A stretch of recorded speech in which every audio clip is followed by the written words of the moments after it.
We are sitting here at Charlie B's in Lubbock, Texas. It's Friday, so it's January, what day is today? 22nd. 22nd. I just know because I had to make the tour posters.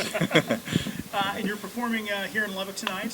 First of all, welcome to West Texas. Good to be back. We haven't been back since the whole COVID thing, so it's nice. It's nice to be back playing in the market. I've noticed you're here tonight. You head up to Warger tomorrow night. Yes. And you're back in Snyder on Sunday morning? Yes, sir. Actually, a guy I went to high school with, he's a youth minister over there.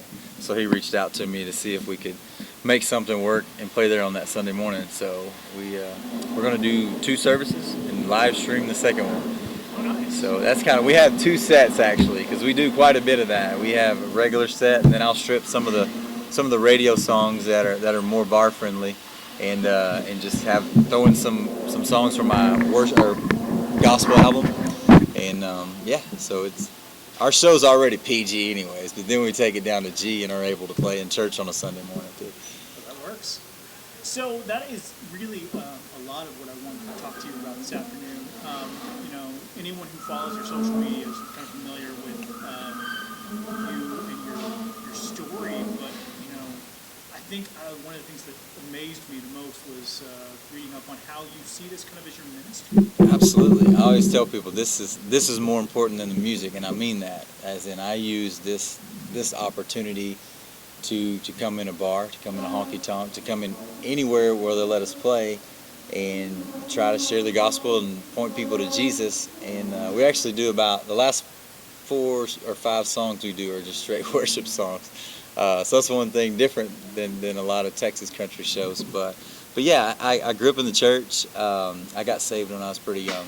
So in the youth group, I was pretty active. And then when I went off to college, and kind of later into high school, going into college, I started partying, hanging out, stopped going to church, stopped staying in prayer. And then that's when I really started backsliding. So then about 6 years into my music career, I started having a lot of conviction for that, because growing up I was a baseball guy, so I always dreamed of playing Major League Baseball, and I always said, when I'm at that level, I want to be like some of my heroes were, and use that to tell people about Jesus. Like Reggie White was one of those guys that I really looked up to for that reason. But here I was in that moment, and I definitely wasn't doing that. I was actually doing quite the opposite, putting out songs like Irresponsible, or some of the other ones that definitely are not pointing people to Jesus, or even remotely like neutral at that point.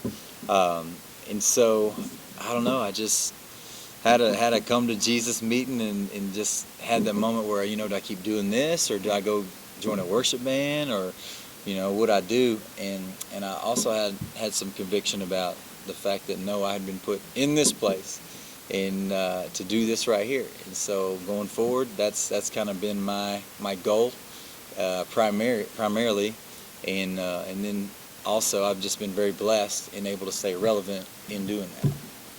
And you've sung about that too. Quite a bit, yes. You have a song, Born to Die. Yes. Yeah. You talk about that moment in Austin. Was it kind of I don't want to say like a road, like you're on the road like Paul, The road to Damascus. Yeah. Well, for yeah. me, so see, I didn't have that.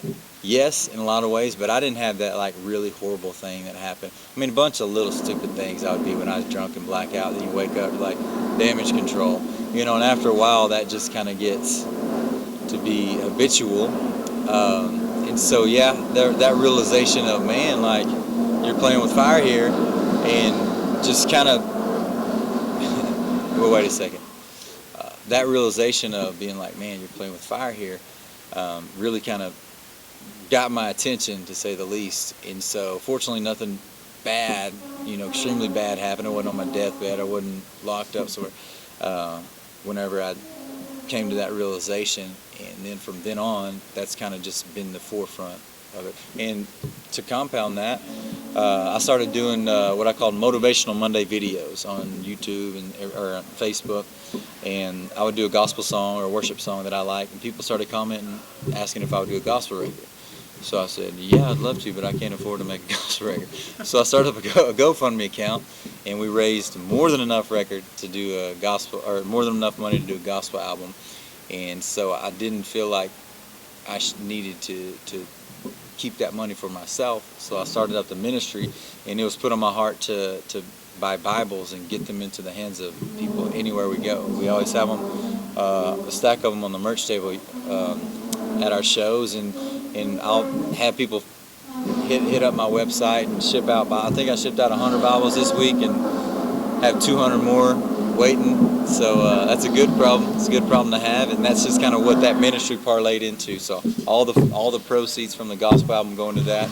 Anytime we play a church gig, like we're doing on Sunday, goes into that. And so just trying to really do everything I can to put that first.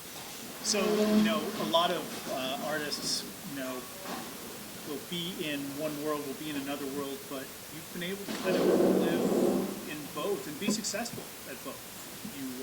You've won awards for your gospel work. You're currently sitting at #1 on the Texas country charts. Yes, sir. I mean, I know the answer to this, but what would you say? Where do you put the reason for that? Well, I really came to the point to where I said, I'm going to do this until I can't afford to do it, and then I'll go wherever else God leads me. And since then, it just kind of, everything starts falling into place. And like I said, I've been able to stay relevant. I'm not in the Cool Kids Club of Texas Country. I don't get asked to headline any major festivals, but I mean, our calendar stays booked, and I can go play church events, family-friendly events too, that some of these other guys can't. And so I think just understanding that, like, there could be limitations to this if I'm not willing to play the game, if you know what I mean. And I was cool with that, because I'm okay with losing this if it's because I put my ministry first, and that's kind of my mindset. And so it takes all the pressure off. So every time I put a single out, I don't have to worry about, does radio going to play it, or if people want to buy it. Like, I do it. If it works, I do another one. If it doesn't, then I'll stop. And so far, it's still working. So let me ask you about a couple of your singles. I guess in 2020, there was over the summer you had River Road Dream that was on, and then you followed that up with Little Bit, which sounds song like I wrote for my baby girl. Yeah. Walk us through the writing process for that, because it seems so personal. Yeah, so I had this idea. I go to Nashville once every 2 or 3 months, and I try to write for 3 or 4 days.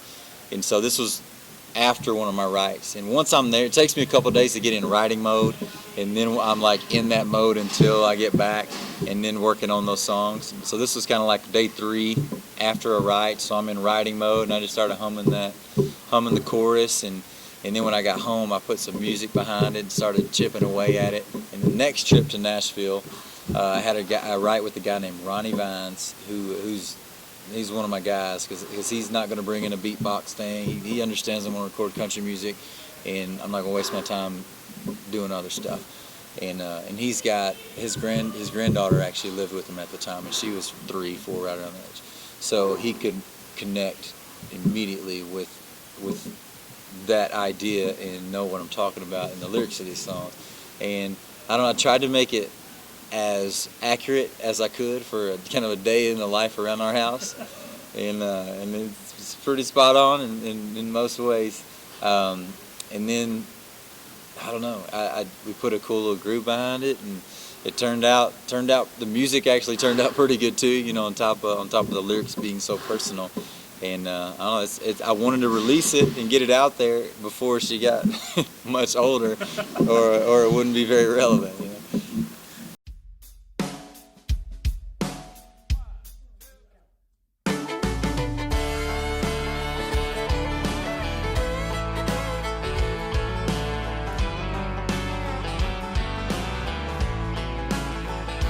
She's like finding that needle in a haystack, that twinkle in your eye when you get it right, a piece of art like to tie her piece up, a little blonde-haired Mona Lisa.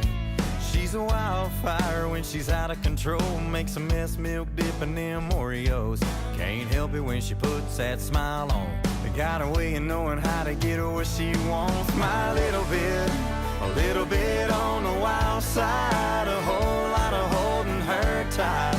Sometimes you gotta do it all on her own. She's my everything, hanging on to every word I say. When I tuck her in her little pack and play, she'll never know what she means to me. Oh yeah, she's my little bit. She likes pushing her mini in a pink cart, go sliding on into her Barbie car, like shadow dancing to her daddy's song. Throws a fit when she can't get her jammies on. Likes to climb in the middle and cuddle up to a bedtime story mama thought of. Does a crocodile roll in the bed sheets. Gotta go 'cause she gotta go TT. My little bit, a little bit on the wild side. A whole lot of holding her tight. Sometimes she gotta do it all on her own. She's my everything, hanging on to every word I say. When I tuck her in her little pack and play, she'll never know what she means to me. Oh yeah, she's my little bit.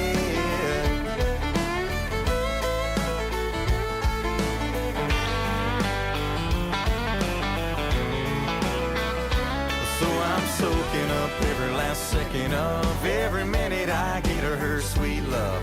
And I dread that day me and mama give her away.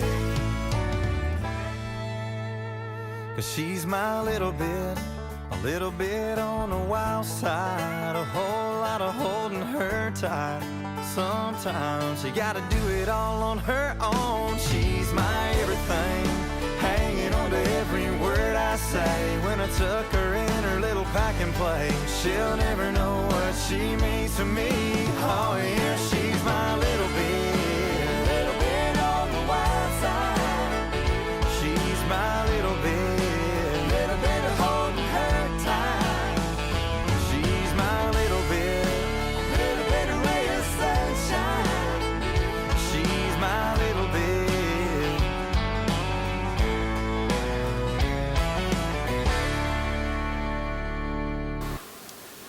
With you performing a song like that and being on the road, is it hard to be away from your family, singing about your daughter when she's... That's the worst part, actually. That's I would say that's the only negative.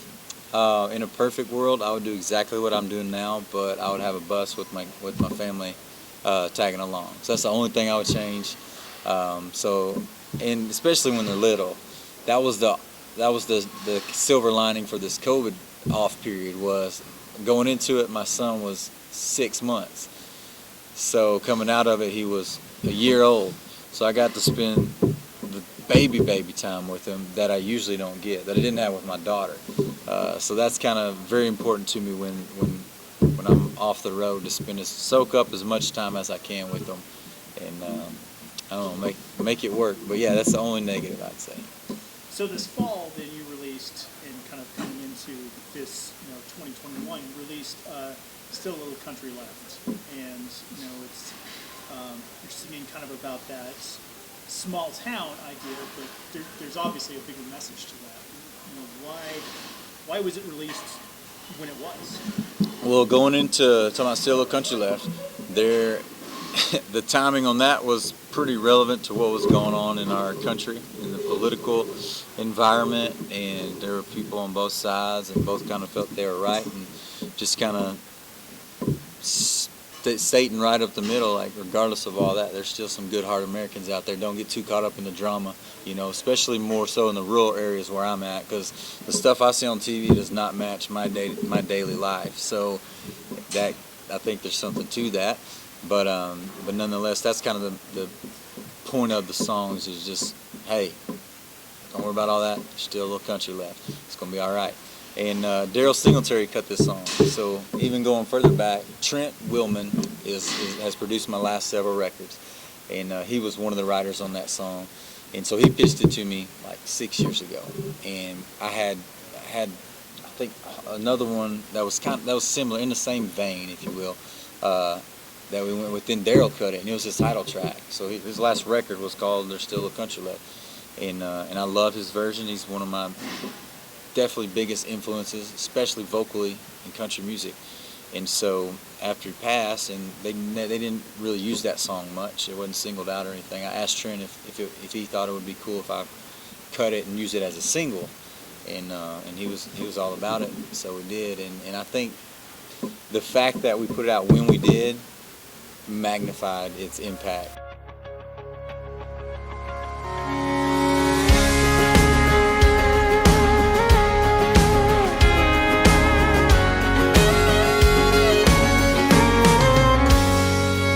In Greentown, Indiana, there's still a little 4-H fair, a pageant queen and a tractor pull with a kid show and a steer, and corn on the cob, fresh as you can get. There's still a little country left. A young girl rides in the arena at a rodeo in Cave Creek. Oh, glory waves, she starts to sing. Oh, say, can you see? They all stand and cover hearts with cowboy hats. There's still a little country left. If you get off the interstate and travel down the O2 lane, you're gonna find it's still alive and well.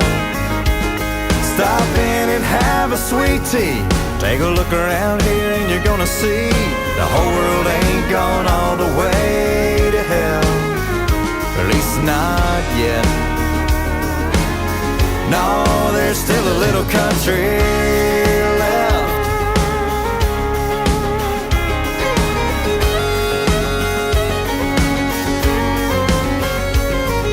As long as there's a dance hall with sawdust on the floor, some kid up on a hardwood stage pouring out his soul, with that old guitar strapped across his chest, there's still a little country left. So get off of the interstate and travel down the O2 lane. You're gonna find it's still alive and well. Stop in and have a sweet tea. Take a look around here and you're gonna see the whole world ain't gone all the way to hell. At least not yet. No, there's still a little country left.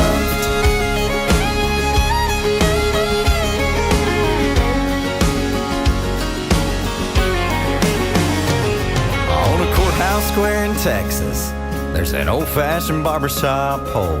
It still spins and shows its colors, and deep in my heart I know that our old red, white, and blue ain't dead. As long as folks still make a living with calloused hands. And there's an FM station taking my request. Yeah, there's still a little country left.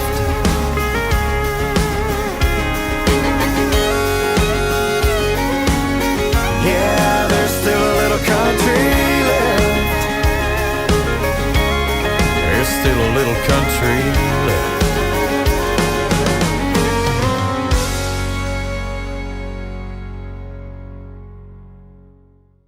So what's next? What's next is a song called Friends, which is pretty much rural, small town America. Same theme.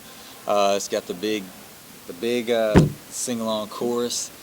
And I don't know, that's the thing too, you gotta play, I have to play to stay relevant. Got Texas Country, who we send our songs out to, and Spotify's a big deal right now too, right? Most people stream, unfortunately. Most people stream, so you gotta play that game too. So I realize if I wanna be playlisted on Spotify, I can't just put, my song that I wrote for myself yesterday. It was fine for a little bit, but it was had enough commercial elements about it that they didn't get turned off. So that being said, that plays a part too in the production aspect of these songs. And so Friends is another one kind of in that vein of it's commercial sounding enough, but the lyrics are straight up rural East Gilmer, Texas, in a song. And then after that, I just got sent an amazing song. It's called Noah Built a Boat. And the idea of it is pretty much, your calling. People might not understand or might look down on or call you crazy. A lot of people, a lot of extremely churchy people don't support what I do here, just because they have a stigma and they don't realize, or they skip past the parts where it says Jesus was hanging out with the sinners. And his conversations with the churchy people weren't that great, if you recollect. So that's kind of what I feel like we're doing. We're hanging out with the real people, pointing them to Jesus, not sitting back telling them how bad they are for drinking. Whenever I've been there 5 years ago. So that song's called Noah Built a Boat, and it's got an awesome chorus, and that's probably going to be, right now, that would be my next single. And then another one on my next record. We're putting out a record in, say, July, a 10-track record, and one of the songs off an acoustic EP I put out about a month ago. It's called Ain't Worth the Heartache. Just super Keith Whitley, traditional country, fiddle steel, sad, old, solid gold country song. And so after these two commercial songs, then I can back off and throw out one of those and get away with it, as long as I don't stay in that vein for 3 or 4 singles, and lull PDs to death. I can sneak one in. So there's a lot of thought process going into picking songs or why, and I think that's another reason why I've been able to stay relevant, because I think about stuff. I don't just go out and do my favorite song on that day, because it's got to relate to other people if it's going to work. So I'm going to throw you some curveballs for a second. You said you're a fan of baseball. Yes, sir.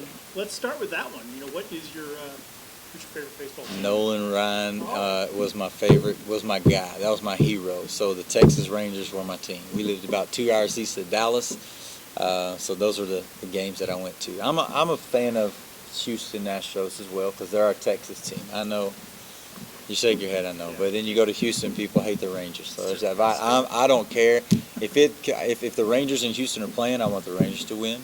But if the Rangers in the World Series, or if the Houston's in the World Series, I want them to win. So, question I ask everybody, and is, what is something no one has asked you? You have done hundreds of interviews. You've done this before. But what's something no one's ever asked you? You're like, I really want to talk about this. Well, mostly my ministry, but you already talked about it. I always try to bring it up anyways. That was kind of part of it too. Any opportunity I get, I'm going to bring it up. But so I'm actually a personal trainer. That's what I do on my side. I'm the type of person, I gotta be doing something, or I get bored or get in trouble. So I was looking for a little part-time supplement income to do before we had baby number 2. And I always go, I grew up playing baseball, athlete at heart, still feel like a baseball player and a music fan. Don't feel like that guy. Right? I don't have a problem putting myself on that pedestal, because I don't feel like a country music singer. Still feel like a baseball player. So for me to feel like athletically in shape, I go work out or go run, or just always doing something. And I'm interested in that. Initially, I was going into my first year of school before I flunked out. I was going into biology pre-med. So medical stuff, biology, that stuff is just interesting to me. So I was like, well, I'm at the gym 2 hours a day anyways. I might as well get paid to do it.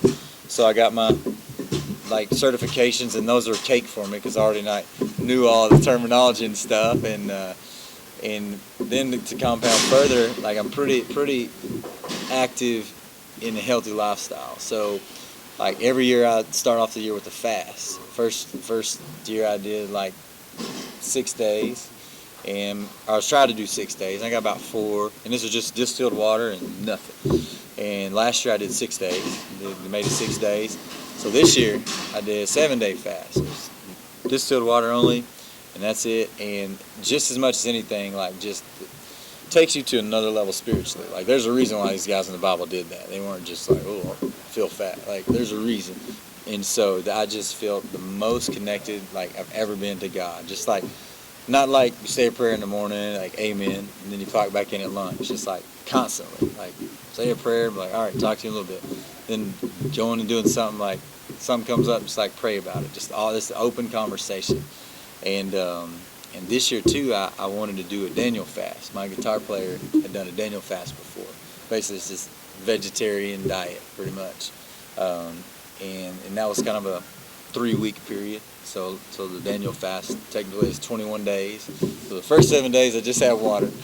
Starting today, for the next 14 days I'll just be vegetarian, whatever's on the Daniel diet. And that's one thing a lot of people don't know about me. But fun fact. So you're in the process of it right now? Right, yeah. This is my first day to eat, which is great. It's kind of mixed emotions because once you start eating, you're like, oh, your stomach's all weird and stuff, but you got to. You know, it's kind of like that. We know when you're sick, it's like you need to eat, but you're like, that's what it's like. But well, Curtis, I appreciate you stopping by. Final thing, you're here. You're in Porter tomorrow. You're in Snyder on Sunday morning. Where do you go after that? We're heading back home, and we're off until February 18th, and then we head to El Paso, Roswell, and Midland. And man, our calendar's pretty full so far. I have one February 13th, still trying to fill that, get some kind of Valentine's thing going with the band, and then we have one day in March and a week in April, and so we're plugging away. We're supposed to go on a cruise in April, but today it got canceled and moved to September. But this is the third time it got canceled, so I don't know when they'll stop pushing the goalposts and just realize cruises aren't going to happen again. I don't know. All right, sir. Well, I don't want to take up more time. So You're good. Thank you for having me. I'm sorry we were a little bit tardy over there. No worries. No worries. Thanks for bearing with me. Anything else you'd like to add? That's it. Y'all check out my ministry, 10fingerministry.com, and if you need a Bible or if you know somebody that does, just fill out that form on there, and I will be happy to send you one. All right. Curtis Grimes, we appreciate it. Hey, thank you, man.